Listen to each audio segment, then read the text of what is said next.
প্রয়োজনে আমরা আমাদের জীবন দিব, কিন্তু নতুন পেশিবাদের কাছে আমরা বাংলাদেশি যারা দিব না। আমরা জুলাই সনদ বাস্তবায়নের জন্য যেই গণভোট অনুষ্ঠিত হয়েছে, ওই নির্দেশনা 180 দিনের মধ্যে যদি জুলাই সনদ বাস্তবায়ন না হয়, তাহলে এই সংসদ ডিসলভ হয়ে যাওয়ার কথা। শহীদদের যেই পরিবারের পক্ষ থেকে, শহীদদের পিতাদের পক্ষ থেকে এক একজন শহীদদের যে আবেগ, অনুভূতি, বাস্তবতা আমরা শুনলাম, সত্যি আমরা আমাদের কাছে, নিজেদের কাছে আসলে আমরা পরাজিত মনে হয়। সে আন্দোলনে, বিপ্লবের ময়দানে, পরিবর্তনের ময়দানে, রক্ত দেওয়ার ময়দানে আমরাও ছিলাম, কিন্তু আমাদের রক্তগুলো আল্লাহ রাব্বুল আলামিন সেদিন আমাদেরকে কবুল করেনি, তাদেরকে কবুল করেছে। এখানে আমাদের ইচ্ছা হয় শহীদরা আমাদেরকে যেই আমানত রেখে গিয়েছেন আমাদের কাছে, এই বাংলাদেশ, ইনসাফের বাংলাদেশ, সত্যি আমরা তাদের কাছে ঋণী। সম্মানিত উপস্থিতি, এখানে শহীদ জিহাদ, শহীদ জুনাইদ, ফায়াজ, আলিফ, শহীদ রেজাউল করিমের পিতা সহ যারা এখানে এসেছেন, আমাদের অন্তঃস্থল থেকে তাদের প্রতি কৃতজ্ঞতা।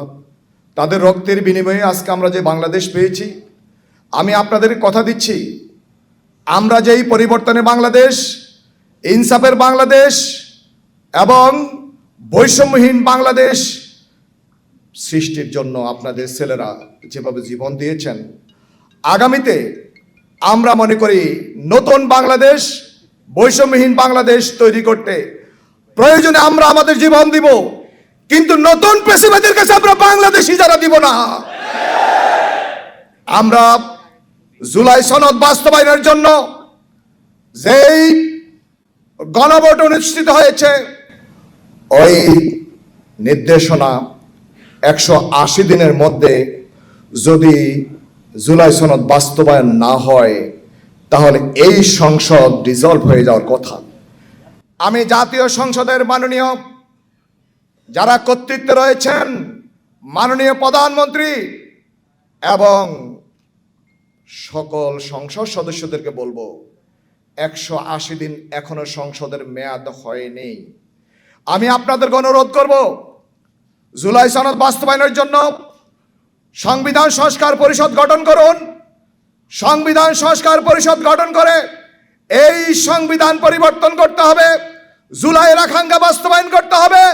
না হলে আপনারা যেই পথে হাঁটছেন, পুরনো পেশিবাদ যেই পথে যাবে, আপনাদের পরিণত সেই পথে হবে।